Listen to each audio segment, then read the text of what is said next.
bolehkah wanita sedang haid berdiam di masjid dalam rangka menuntut ilmu? Tapi masalah wanita yang haid ini terkait boleh hendaknya masuk masjid baik untuk menuntut ilmu atau ada keperluan yang lain, diperselisihkan oleh para ulama. Al-Imam Ibn Rushd di dalam kitab Bidayatul Mujtahid, beliau mengatakan ikhtilaful ulama fi dukhuli al-masjid lil junub.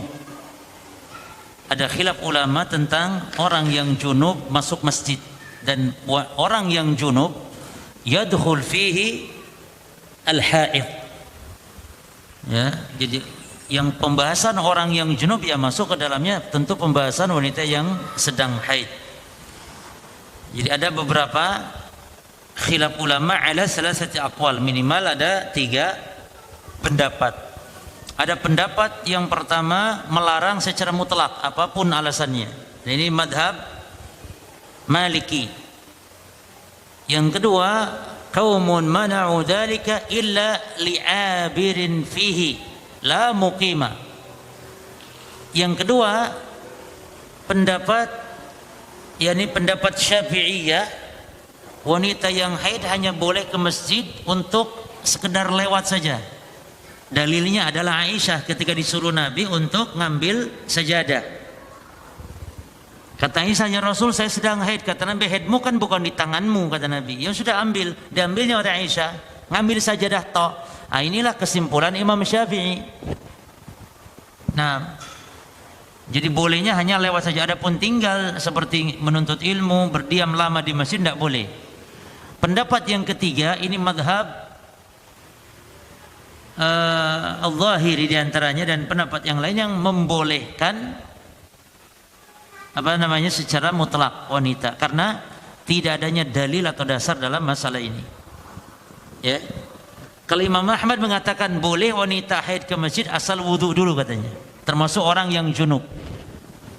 Wa dhaba Imam Ahmad ila annahu mata tawadda al-junub jaza lahu al-muqthu fi al-masjid. Jadi boleh kalau menurut Imam Ahmad asal wudu terlebih dahulu. Jadi intinya ada beberapa pendapatnya. Namun para jamaah sekalian,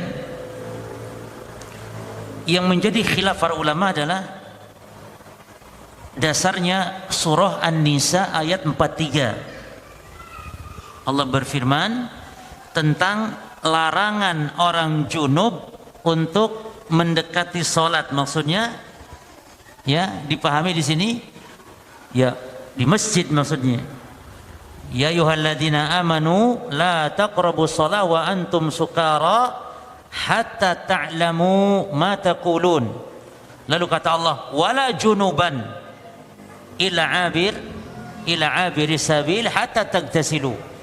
Wahai orang-orang beriman, janganlah mendekati salat sementara kalian sedang mabuk sehingga kalian tahu apa yang dibaca. Ini ayat berkaitan tentang masih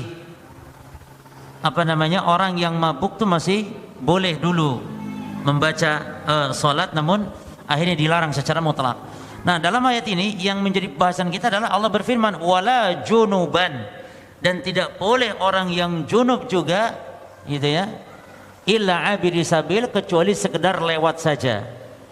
Berarti inilah kesimpulan Imam Syafi'i juga berdasarkan hadis Aisyah, kalau sekedar masuk masjid ya boleh katanya, tapi kalau untuk tinggal maka ini tidak diperbolehkan. Ada hadisnya dhaif jemaah, didhaifkan oleh Syekh Albani, yaitu memang tegas melarang wanita haid ke masjid, tapi hadisnya kan dhaif. Ya, hadis dari Jasrah binti Dajajah dari Aisyah radhiyallahu anha, di mana Nabi SAW bersabda, wajihu hadhil buyut anil masjid. Kata Nabi, jauhkan rumah-rumah ini dari masjid. Fa inni la uhillul masjid li haid wala junub. Karena aku tidak, jadi jangan buat rumah-rumah di masjid, jauhkan. Karena masjid aku tidak halalkan bagi wanita haid dan orang junub. Ini hadis bertentangan juga dengan hadis yang sahih jemaah. Karena ashabul suffa itu kan di masjid ya. Nabi juga ketika ada beberapa sahabat yang sedang dirawat luka dari peperangan juga di masjid, dan tentu junub juga.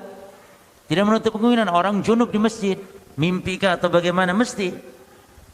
Maka hadis ini selain dari sisi periwayatan jalurnya dhaif, jadi tidak bisa diamalkan, dijadikan sebagai hujah ya. Dan pendapat yang kuat dalam masalah ini wallahu alam para jemaah sekalian, ya pertama tadi ada hadis Aisyah ya. Hadis Aisyah itu sahih hadis Muslim, yang Aisyah dilurah oleh Nabi untuk disuruh Nabi apa? Ngambil apa? Ngambil khumrah. Khumrah itu kata para ulama ya, sebagian mengatakan ya kain untuk yakni Nabi sujud salat, ini sajadah. Kata Nabi kepada Aisyah, nawilinil khumrata minal masjid. Aisyah, ambilkan khumrah di masjid. Kata Aisyah, ya Rasul, inni haid, saya sedang haid ya Rasul. Kata Nabi, inna haidataki laysat fi yadiki. Ya haidmu kan bukan di tanganmu. Itu. Maka dari hadis ini timbullah perselisihan para ulama dengan ayat Al-Qur'an tadi. Ya. Namun sebagaimana kata Imam Ibn Rushdi, ini masalah khilafiyah. Artinya kita harus berlapang dada para jemaah. Sementara kita berpendapat ya, pendapat yang kuat adalah pendapat tentang masalah ya bolehnya wanita haid di masjid untuk menuntut ilmu, ya selama tentu dia tidak boleh sholat ya. Dan juga hadis-hadis yang melarang semuanya dhaif. Ada lagi hadis Ali bin Abi Thalib dari sahabat Abu Sa'id Al-Khudri, di mana Nabi bersabda kepada Ali, katanya, ya Ali, la yahilu li ahad yujnibu fi hadzal masjid ya ghairi wa ghairika. Wahai Ali, masjid ini tidak halal bagi siapapun, bagi yang junub selain aku dan kamu saja. Ini juga jelas kelemahannya. Oh, masa syariat untuk Ali saja. Jadi kalau Rasul sama Ali bin Abi Thalib boleh, walaupun junub ke masjid yang lain nggak boleh. Ini pun dhaif. Jadi hadis-hadis yang melarang berkaitan ini ya lemah pada jemaah, tidak bisa dijadikan hujah. Nah, kesimpulannya boleh wanita haid atau junub tinggal di masjid ya, namun tentu dengan syarat lah ya, dengan syarat-syaratnya apa? Syarat-syaratnya. Atau kita simpulkan dulu, ada berapa pendapat ya. Pendapatnya yang mengatakan boleh mutlak, pendapat melarang mutlak, pendapat 3 boleh syarat berwudu. Namun kita simpulkan pendapat yang kuat wallahu taala alam, yang mengatakan boleh wanita haid ya, atau nifas dan orang junub bertinggal diam di masjid dengan sebab atau dasarnya satu, antum catat yang penting dasarnya yang membolehkan. Satu, hukum asalnya orang itu boleh tinggal di masjid, kan begitu, sehingga ada dalil yang apa jemaah? Dalil yang melarang. Betul tidak?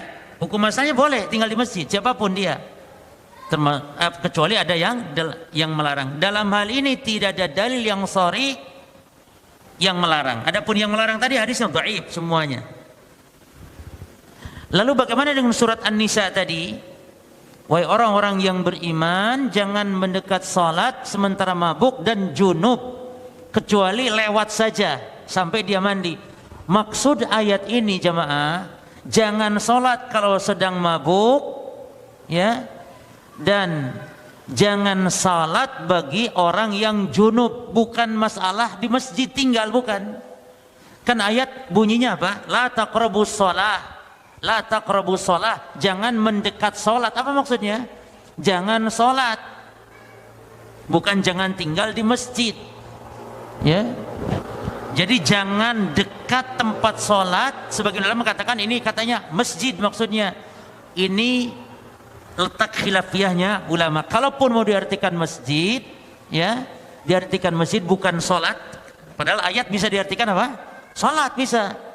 Jadi ulama memahami ayat ini 2 pendapat. Ada yang berpendapat mengatakan jangan sholat maksudnya, jadi orang yang sedang mabuk jangan sholat. orang yang sedang junub jangan sholat.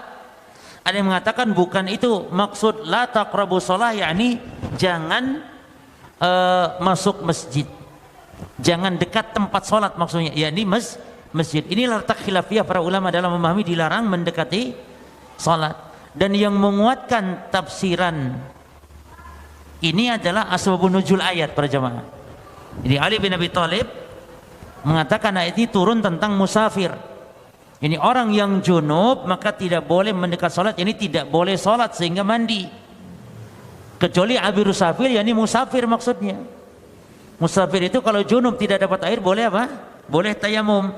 Ini lebih tepat diartikan tidak boleh salat, bukan tidak boleh masuk masjid.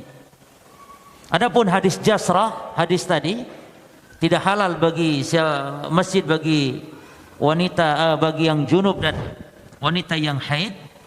Bantahan hadis ini bahwa hadis ini adalah hadis yang memang ada yang mensahihkan, ada juga yang melemahkan. Namun yang roji para jemaah, sebagaimana kata Al-Hafidz Ibnu Hajar, bahwa hadis-hadis tentang masalah ini menurut beliau hadis semuanya dhaif, yang melarang-larang untuk tinggal di masjid, ya. Maka Allah alam pendapat yang kuat adalah orang kafir saja boleh masuk masjid jemaah, ya. Apalagi kan pernah tinggal di Masjid Nabawi. Siapa namanya yang ditahan oleh Nabi, diikat di tiang masjid, Thumamah bin Asal, ya. Jadi di antara dalilnya yang menguatkan bolehnya adalah orang kafir saja masuk tinggal di masjid, maka tentu, ya, demikian pula orang-orang Nasrani Najran saat itu boleh masuk masjid. Maka demikian pula berarti orang muslim, karena orang muslim yang junub suci dia, dalam arti badannya suci. Orang kafir saja ya boleh. Kemudian juga Nabi SAW pernah masuk masjid pakai unta. Masuk masjid Nabi pakai unta, untanya tentu buang kotoran dan semisal. Kalau unta saja binatang yang tentunya dia kotor boleh masuk masjid, maka muslim junub tentu lebih boleh lagi. Anjing keluar masuk masjid di zaman Nabi SAW, ya. Maka kalau wanita haid ke masjid tentu apalagi manfaat lebih besar mendengarkan ta'lim dan semisal, ya. Kesimpulannya boleh insyaallah wanita yang haid, tapi ini pendapat harus disampaikan secara, ya, tentu hati-hati kepada yang memang betul-betul memiliki hajat untuk ke masjid. Jangan sembarangan disampaikan sehingga akan menimbulkan apa? Fitnah sehingga, ya. Jadi pendapat-pendapat seperti ini harus disampaikan secara hati-hati. Nah, bagi yang memang ingin tahu ilmunya, ingin tahu hukumnya, ingin diamalkan, silakan. Bukan untuk diperdebatkan jemaah. Sekali lagi di masalah khilafiyah yang kita harus berlapang dada dalam mensikapinya. Sebagaimana kata Imam Ibnu Rushdi tadi, khilaf sampai 3 pendapat ulama dalam masalah ini. Ada yang membolehkan mutlak, maka kita lapang dada. Jangan sampai menyalahkan kepada yang membolehkan gitu, apalagi menyesatkan. Ada yang melarang mutlak memang berdasarkan ayat tadi, ya. Atau mungkin menganggap sahih hadis apa jasrah tadi, hadis Aisyah tadi. Wallahu a'lam.